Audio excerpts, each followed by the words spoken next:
Welcome to our colleagues and friends here in the CAARI Library and online, and thank you for joining us for our lecture series. I'm Lindy Crew, CAARI's director. Before I proceed to introduce tonight's paper, presented by Caroline Barnes on behalf of her and her co-author Braun, I am taking this opportunity to promote the latest CAARI publication, shown here, Empire and Excavation, Critical Perspectives on Archaeology in British Period Cyprus. This 458-page volume is the result of a collaborative conference held during the pandemic in collaboration between CAARI and the British Museum, spearheaded by AG Leventus Cyprus curator Thomas Kiley, along with our co-editor Anna Reeve. The 23 chapters explore the mechanisms, the institutions, and the characters who contributed to the development of Cypriot archaeology, often within a fraught political environment. Our contributors are some of the leading scholars in Cypriot archaeology, as well as several early career researchers doing excellent work. You can see on the screen at the bottom there the website for the publishers, Sidestone Press, and you can read the book free online or purchase an ebook, softcover or hardcover version directly from their website. And if you use the code Cyprus25 altogether at the checkout, you'll receive a 25% discount on this and all Sidestone books while the code remains active. And we're also ordering some real copies to come to Cyprus, but sadly they are not in our hands yet. So now it is my pleasure to introduce our speaker this evening, Caroline Barnes, who is a doctoral candidate in the Department of Ancient Mediterranean and Near Eastern Studies at the University of British Columbia, supervised by Kevin Fisher. The paper is jointly written with Braun, who is a doctoral candidate at the University of Cincinnati. And in an extremely happy coincidence, Caroline selected for the title slide of her talk tonight the almost exact present-day view of the image we had chosen for the cover of Empire and Excavation, or the 1888 Cyprus Exploration Fund excavations at Paphos. And just to go back, you can see slightly better preservation on the stones, but really not a great deal of difference between the two views. Caroline is currently residing on Cyprus as the recipient of a CAARI-affiliated Fulbright Student Research Award. Her dissertation research is currently titled Integrative Analysis Using Socio-Political Theory, GIS, and Architectural Evidence to Understand the Middle to Late Bronze Age Transition in Cyprus. Maybe that'll change as the research progresses. Summary. But it does promise to be a super interesting addition to Bronze Age studies, and we wish her the best for her ongoing project. In addition to making great inroads into her PhD research, Caroline has been an extremely active participant in fieldwork and additional research projects, including the project we will hear about this evening. She has presented at several international conferences and workshops, and this winter is organising a workshop at ASOR. Caroline has been the recipient of several awards, including in 2021, the CAARI Helena Wild Swinney and Stuart Swinney Graduate Student Fellowship for her master's level research, which I have to say is exceptional, given the high quality of PhD level proposals we see each year. So I would now like to invite Caroline to present her and Graham's lecture entitled Building Bronze Age Cyprus, an Integrative Approach to Monumental Architecture and Ashlar Masonry. Thank you.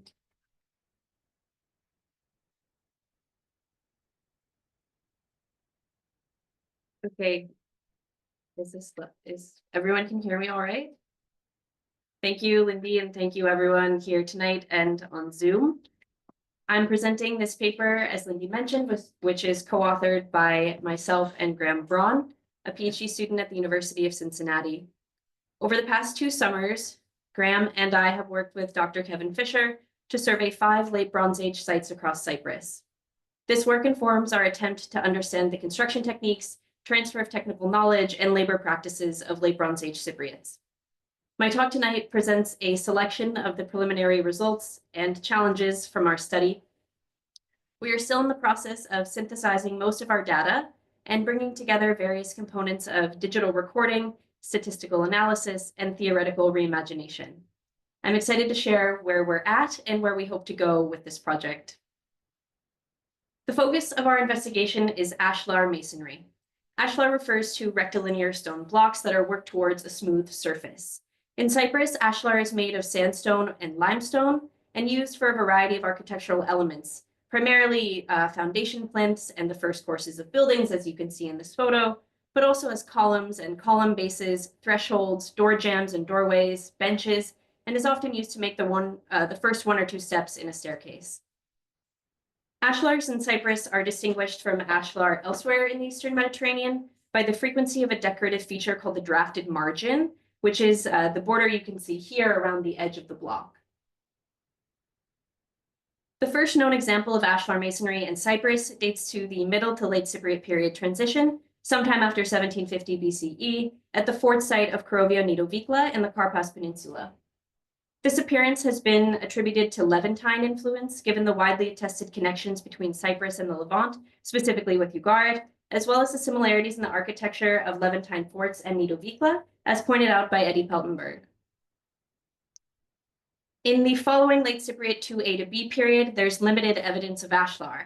A few blocks around an entryway at a building at Flamudi, and a handful of tombs at Enkomi, which, like the fort at Nidovikla, have been understood as they relate to Levantine parallels. By the Late Cypriot 2C, in step with the first material dimensions of urbanism on the island, ashlar is more widely used. It appears in large-scale agricultural storage buildings at Kalavasos, Moroni, and Elasa, and it is also used in more domestic urban settings at Enkomi, Halasultan Take, and Ma. Into the Late Cypriot 3 period, ashlar appears in buildings with ritual or religious functions on the large sanctuary scale at Kition and Palaepaphos, Kuklia, and Mirtu Pigades, or on a smaller scale at Enkomi, where it continues both in domestic contexts as well as in inter-urban ritual settings.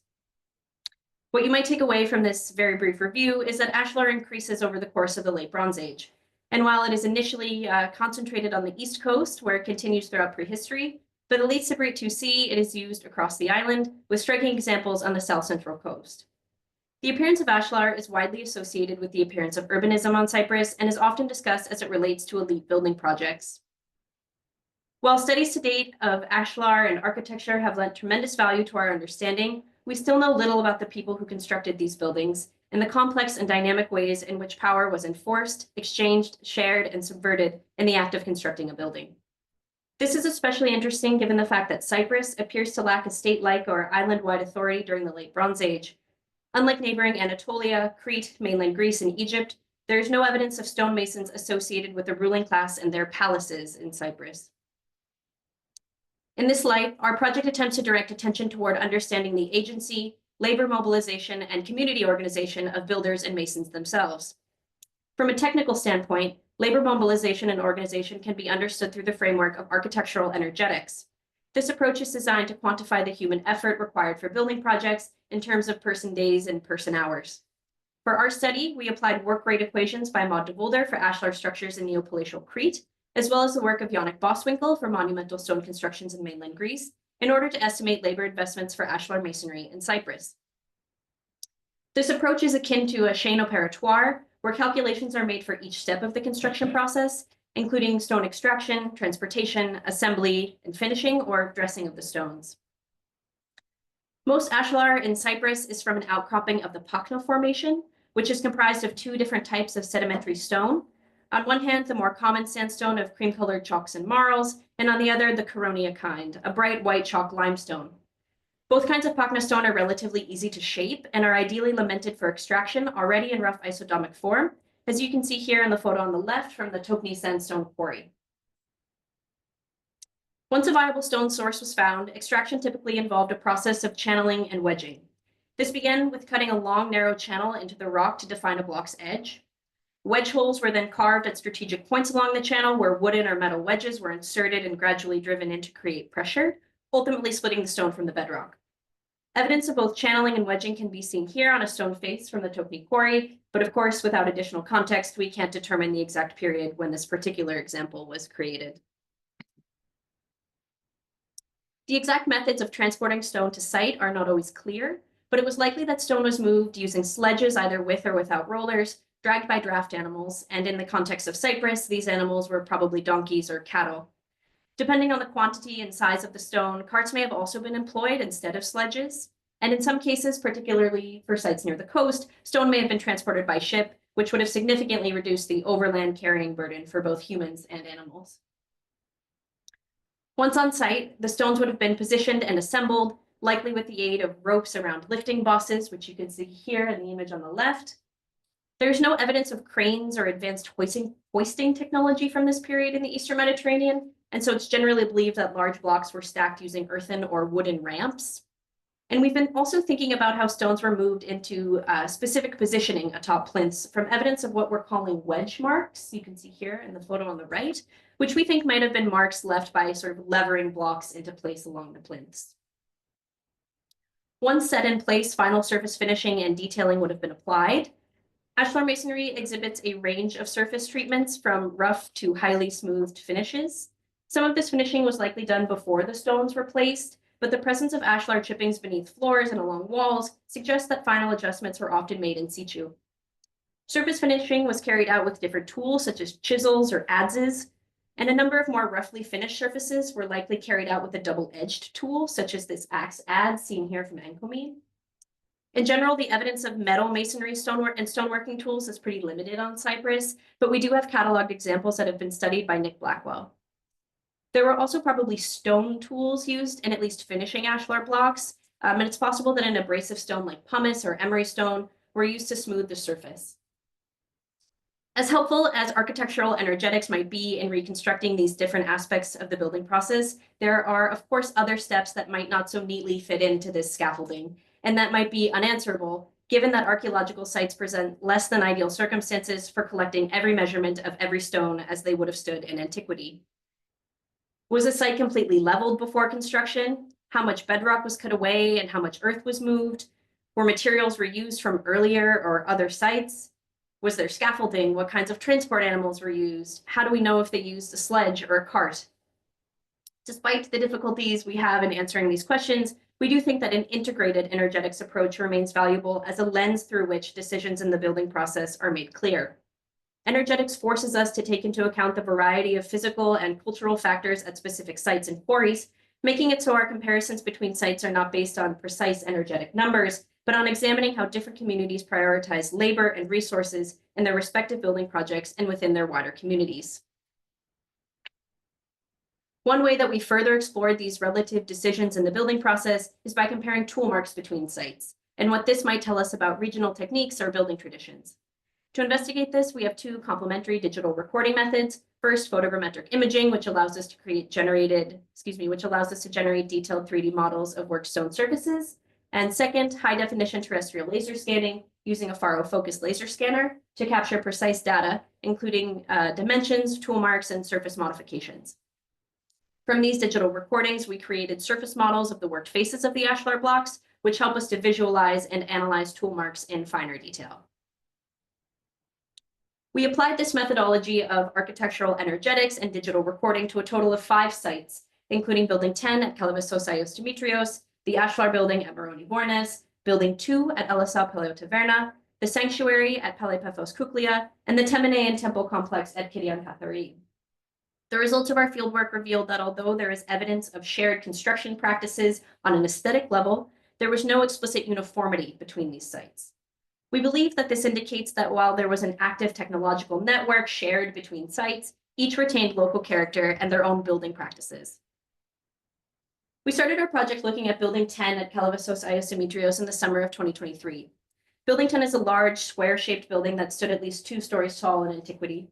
It was initially constructed at the start of Late Cypriot 2B, but in mid-Late Cypriot 2C was monumentalized with the addition of ashlar masonry and slightly reoriented.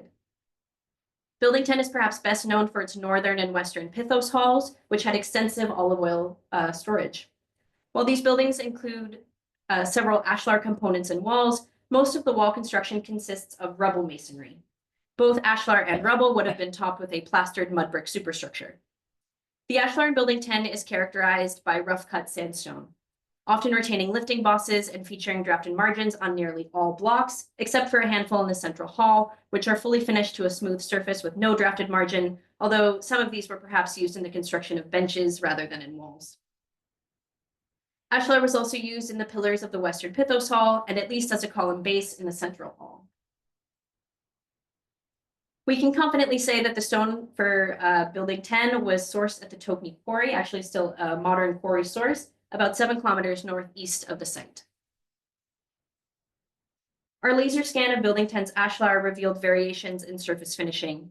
On a large orthostat in the Western Pithos Hall, for example, angle to plane and distance to plane analyses show that the block underwent multiple percussion sessions with the same size tool and leaving behind chisel marks of about 2 centimeters. Although the direction of chisel marks is difficult to determine, their orientation suggests that these stones were worked while lying flat from both the top and the bottom before being set into place. Angle to plane analysis also indicates distinct tool applications on different areas of the stone, with consistent percussion patterns in the center. This suggests that the drafted margins were planned before rough chiseling even began, and then again finished toward a smooth surface. The nearby and contemporaneous site of Moroni Bornes is an interesting point of comparison for our Building 10's ashlar. Like at Kalavassos, the ashlar at Moroni was sourced from an outcropping of the Pakna Formation, potentially from the Tokni Quarry itself. However, another possible quarry closer to Moroni is located nearer to Psamatismenos, and I'd just like to say thank you to Alison South for suggesting this and for taking me there one sunny morning to investigate. This stone was used toward the construction of the aptly named Ashlar building at Moroni. This building was constructed in late Cypriot 2C, perhaps just before the remodeling and addition of Ashlar to Building 10 at Kalavassos. And the Ashlar building's layout is somewhat similar to Building 10, with a central area with a possible open-air entryway supported by a large column, the base of which remains in situ as an enormous ashlar block, as you can see here, and is similar to the column base in the central hall of Building 10, though today slightly more exposed.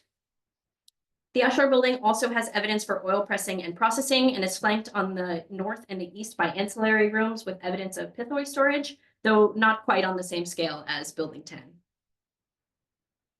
Most of the walls of the ashlar building were constructed of rubble.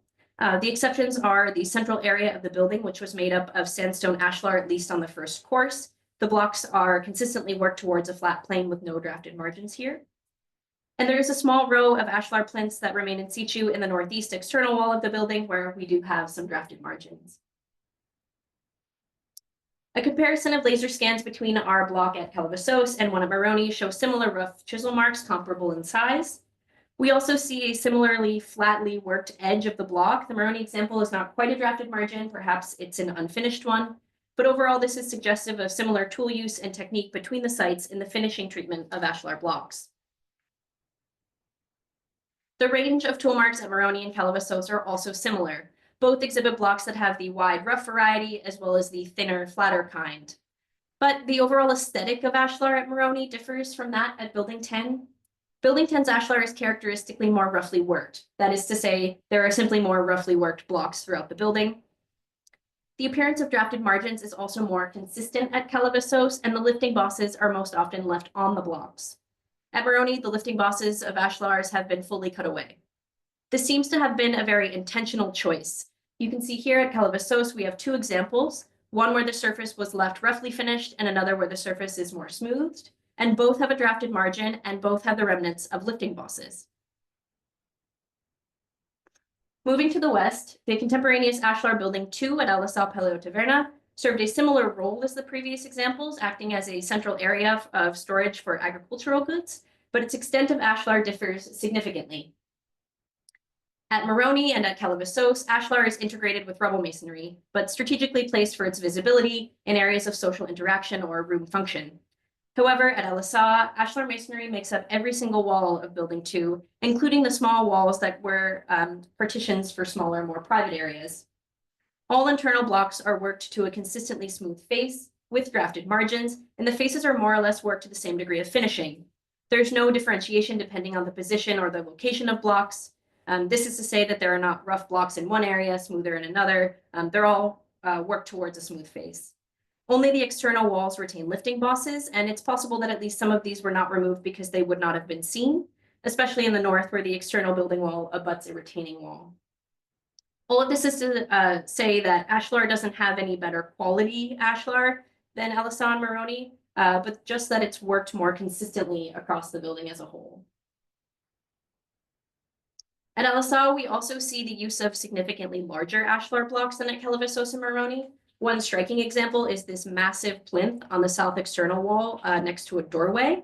It's nearly 5 meters in length and weighs over 5 tons.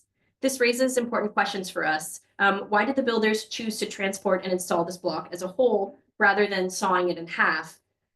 The stone itself, like the rest of the ashlar for building 2, was sourced in the immediate proximity of the site, perhaps indicating that transportation was not a major logistical challenge.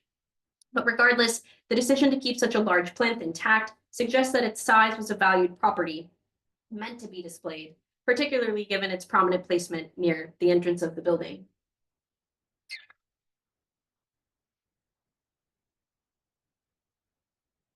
The extensive use of ashlar in building 2 at Al-Asa may on one hand indicate a high level of technical proficiency, and on the other, a distinct local relationship with ashlar as an aesthetic and social priority. Nevertheless, Al-Asa, Moroni, and Palaepaphos seem to share a similar architectural language, where ashlar-built storage and processing buildings served as loci of community engagement and public visibility. The architectural energetic values for these 3 buildings allow comparison in more absolute terms. As might be expected, the larger scale construction project at Al-Asa necessitated a greater investment of labor, a pattern that is reflected in our preliminary energetic calculations.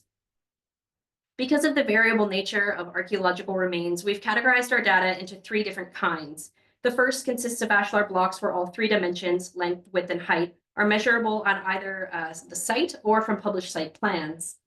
The second consists of instances where less than all 3 dimensions are available, so the missing dimensions need to be hypothesized through adjacent stones. This occurs in instances where the width of a block is obscured by an upper course, for example. The third category of data is hypothetical. For example, in cases where we have a foundation trench, but most of the ashlar has been robbed out. This system allows us to not only be transparent about where energetic numbers are coming from, but also to compare across sites aware of the limitations presented by archaeological variability. Using our second category of data, which is the measured plus hypothetical values, we were able to calculate that it would take at least around 27,000 hours to complete the ashlar components of building 2. Which, if we divide this up to a 20-person team working 8-hour days, the ashlar components of the building would take just around 5 months to complete, or 166 days. When we break down the building process into its stages, it becomes clear that quarrying or extraction accounts for the largest portion of the time investment, while transportation contributes the least. Excavators at Al-Asa have suggested that the ashlar used in construction was sourced from the immediate vicinity, which may have influenced their ability to construct a building entirely of ashlar. In contrast, at Palaepaphos and Moroni, stone had to be transported over greater distances, and transportation accounts for around 5% of total construction costs there. Compared to the 0.5% of transportation costs at Al-Asa, this was a factor that likely influenced decisions about where ashlar was included and how prominently it was displayed.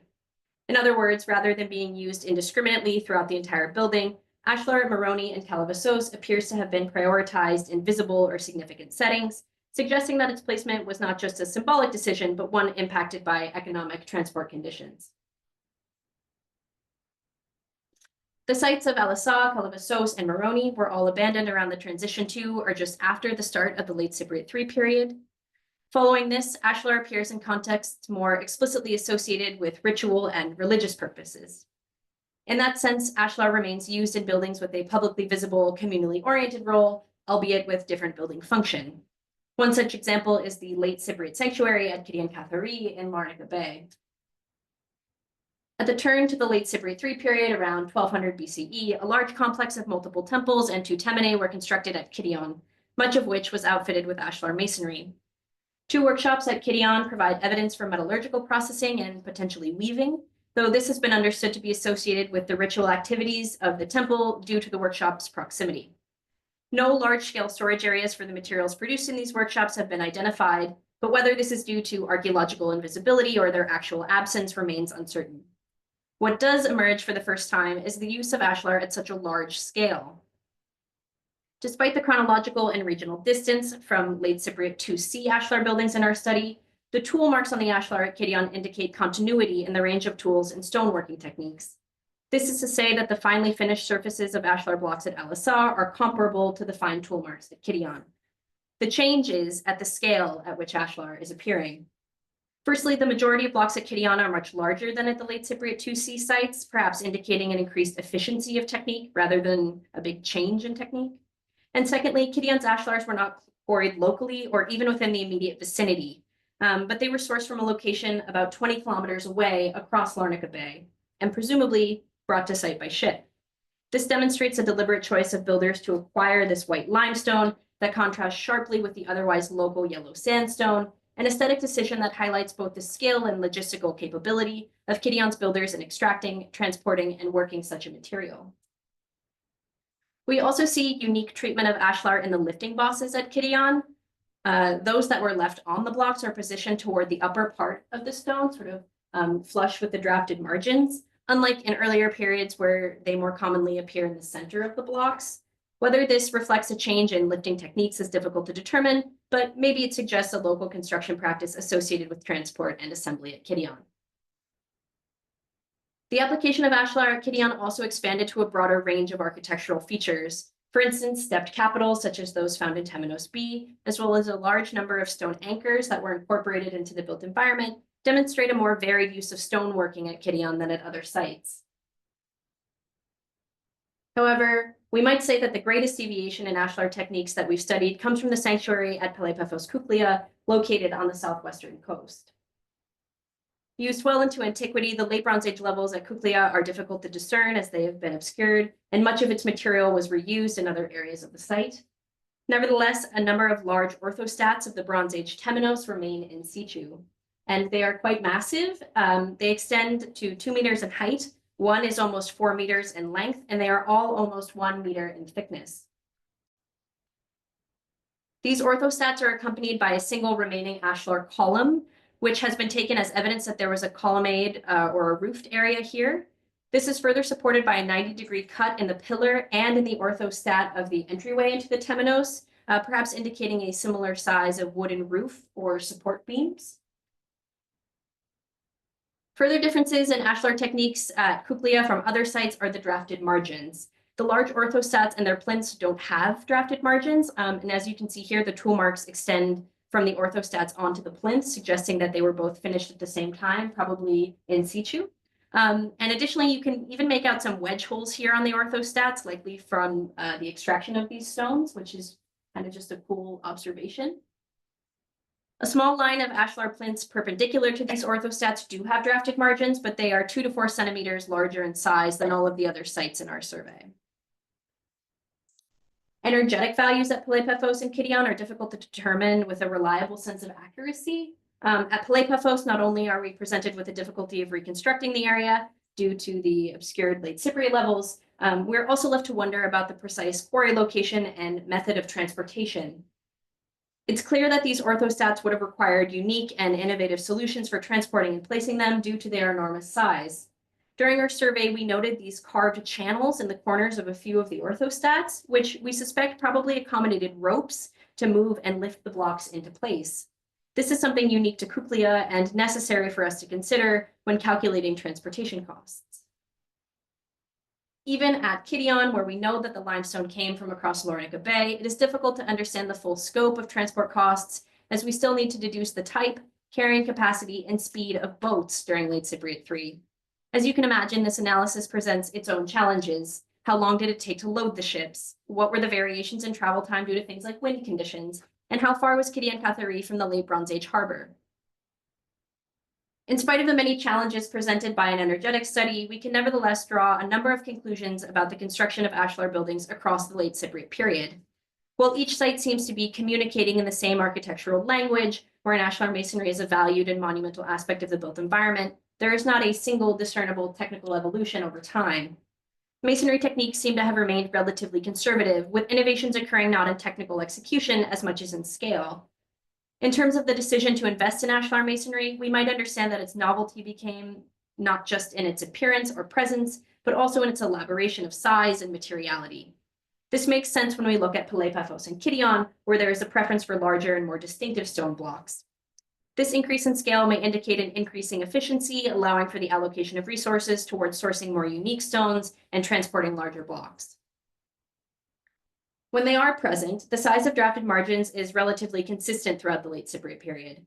Regardless of block size, the top drafted margins at Moroni, Kalavasos, Elasa, and Kition consistently measure between 7.5 and 8 centimeters, while the side margins tend to be slightly larger by a centimeter or two. The exception to this pattern is at Palaepaphos, where the drafted margins measure around 9 centimeters. What is especially intriguing about this is that 7.5 centimeters corresponds precisely to the contemporary base unit of the Egyptian cubit system, where 4 digits measure 7.5 centimeters. This isn't to suggest that the Cypriots were directly employing Egyptian standardization or measurement, but the comparison is thought-provoking. The use of anatomical references in measurement systems is a well-documented phenomenon in the Eastern Mediterranean, and as such, it's plausible that late Cypriot builders were employing a system based on their own hands, measuring the top drafted margin using their 4 fingers, which is equivalent to 7.5 centimeters, and perhaps incorporating their thumb for the side margins to account for the slightly larger dimensions that we observed. Well, of course, this remains quite speculative. We are currently in the process of conducting a broader statistical analysis on our measurements to determine whether a base unit of 7.5 centimeters or any other statistically significant number occurs across individual blocks and larger architectural walls and features. After all energetic and statistical calculations are done, however, we are still left to wonder about the individuals responsible for each stage of the building process. At least we can imagine them as a skilled workforce with diverse skill sets and deep understandings of the material with which they were working. The organizational structure of these workforces also relies on at least some theoretical speculation. Current interpretations of late Bronze Age Ashlar buildings in Cyprus assume that such projects were the domain of elites, who exercised power and control over lower-class laborers. However, the extent to which this labor was coerced is unclear. There is no direct material evidence confirming or refuting the use of corvée labor, forced labor, or enslavement in Bronze Age Cyprus. And as such, labor organization is an arguably under-theorized subject. And so we might turn to globally comparative case studies with more robust theoretical frameworks for building and labor practices. For instance, David Carbeo has looked at the material dimensions of labor organization at Teotihuacan and in the central Mexican basin, considering the idea of reciprocal labor on both the smaller scale, through cooperative households, and on a larger scale in the form of things like work feasts, where labor is exchanged for communal feasting and ritualized consumption. Carbeo argues that such events serve as cohesive and cooperative scaffolds for communal participation and weren't necessarily forced by elites, but demanded and expected by laborers. Labor systems can therefore be self-regulating, made up of both hierarchical and hierarchical forms of work, reciprocity, expectation, and obligation. Essential to this perspective is the idea that social cohesion is built upon embodied activity that extends across different social scales, from individuals to families to entire communities. Participation in ritual and collective action, whether directly or indirectly related to a construction process, imbues these embodied activities with meaning. In this sense, monumental building projects not only serve as a focal point for labor, but also as a mechanism for social reinforcement, where participation is expected, and maybe deviation from these communal efforts were met with social sanctions. As Carbeo summarizes, labor practices and class relationships are continuously negotiated through the mutual monitoring of, participation in, and commitment to collective actions. As a little thought experiment, let's apply this framework to Building 10 at Palaepaphos. The large storage pithoi in Building 10 held up to 50,000 liters of olive oil, likely produced from 2 large olive presses found in the adjacent buildings. Michael Given estimates that Palaepaphos could have produced up to 15,000 liters in a good harvest year with the site's extant facilities. This suggests that the immense quantity of oil stored in Building 10 was either the product of multiple seasons or the result of surplus from surrounding farmers and field workers. If indeed olives were given to Palaepaphos' authority from outside its daily operations, we can reason that there must have been some level of incentive for the community to deposit their olives and oil in the building. The central authority at Palaepaphos, perhaps those inhabiting Building 10, must have offered something in return for those from whom they garnered resources, and those contributing these resources must have accepted such an arrangement, thus completing a successful negotiation between individuals who may have been at different levels of the social hierarchy. On this reading, the incentive to build such a large storage complex may be less of a reflection of an elite demand or a strict expression of their power, but instead a wider communal necessity. The large storage capacity of Building 10 would have created a central place to produce and store oil on a community scale, and so its construction may have been a necessary condition of a pre-existing goal informed by growing cooperation in the area, also indicating why a new type of monumental building, such as an Ashlar Building 10, was accepted and its laborers participated in its construction. We might even imagine those who deposited their olives at Building 10 and those that monitored its storage being bound by the same communal identity, whatever that term might have encompassed. Building projects also serve as venues for social cohesion as regards ritual and architectural construction. A Hittite text detailing the construction of a royal building describes various rituals and offerings required at different stages of the process. An example here is about the sacrifice of a bull, a cow, and 10 sheep when laying the building foundations. While the Hittite socio-political structure differs from that, as we can understand it, of late Bronze Age Cyprus, a contemporary Eastern Mediterranean example invites us to consider how the act of building was integrated into cultural and ritual practices. A possible point of comparison may be the Ashlar-built Temple 4 at Kition, where a foundation deposit of ash, bone, pottery sherds, and a small cache of bronze objects suggests a ritualized component to its construction. This evidence points to a broader social significance of Ashlar building projects, one that reflects the worldviews and lived experiences of the people who built and inhabited these spaces. In short, rather than seeing Ashlar masons and builders as passive executors of elite demands, we should recognize them as active participants in shaping the architectural legacy of their communities. This architectural legacy was not only recognized by us as archaeologists, but also by prehistoric Cypriots themselves. As Kevin Fisher has recently pointed out, late Bronze Age Ashlar appears to have played a significant role in the social memory of Iron Age Cyprus. Ashlar blocks from Enkomi were reused in tombs at Salamis, perhaps to legitimize ancestral claims, while the Ashlar building at Moroni was reoccupied in the Iron Age as a sanctuary. Similarly, the religious or cultic functions of Ashlar buildings at Palaepaphos Kuklia and Kition and Palaepaphos continued well past the late Bronze Age. Fisher notes that this phenomenon of reusing Ashlar aligns with what Yorgos Papantoniou describes as the transplantation and transformation of late Cypriot ideas and ideals into the Iron Age. One clear example is the Iron Age Palace at Haji Abdullah, located on a plateau about 1 kilometer east of Kuklia. Our observations of the Ashlar there this past summer confirm the views of earlier scholars, particularly Professor Maria Kovu and Dr. Kevin Fisher, that the palace was built using reused late Cypriot Ashlar blocks, some of which appear to have been recut or reworked to fit the Iron Age structure. One especially interesting feature is what we're calling this double drafted margin technique in the photo on the right, which is entirely unique and to us has no known precedent in late Cypriot contexts. This technique, which creates the visual impression of 2 separate stones rather than one, would have been a practical way to reduce labor and material costs, reducing the need to cut, transport, and finish multiple stones. Another unique feature at Haji Abdullah is the sheer number and kinds of mason's marks on the Ashlar blocks. We counted a total of 42 marks with 18 different signs. While a handful of mason's marks do exist across late Cypriot Ashlar, Haji Abdullah is by far the largest and most diverse collection of them. Whether these marks were originally made in the late Cypriot period for their use then, or whether they were added later by the Iron Age inhabitants remains an open question. But we can wonder, considering the reuse of late Cypriot Ashlar and even its imitation in some of the blocks in the building, if this was another attempt by the Iron Age builders to invoke what they understood as a late Cypriot building practice. In any case, the archaizing style of the building at Haji Abdullah is a reflection of a collective and communal memory.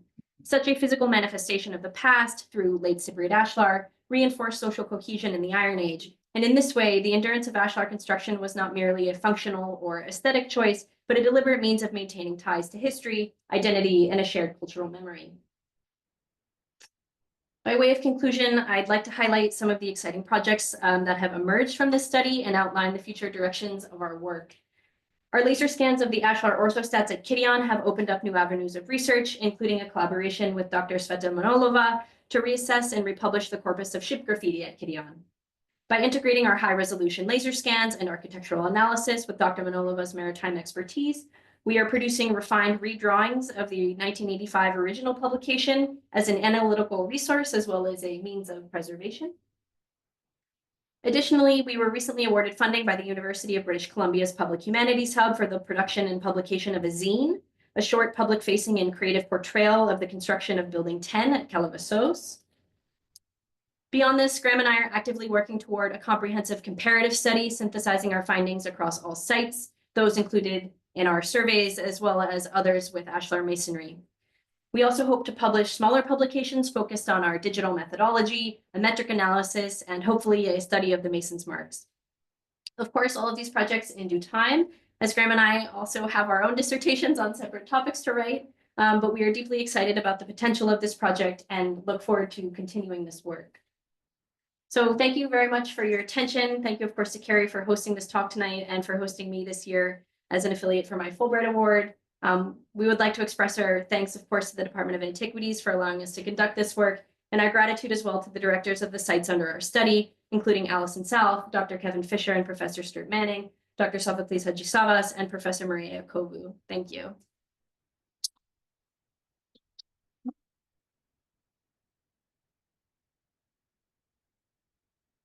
Thanks.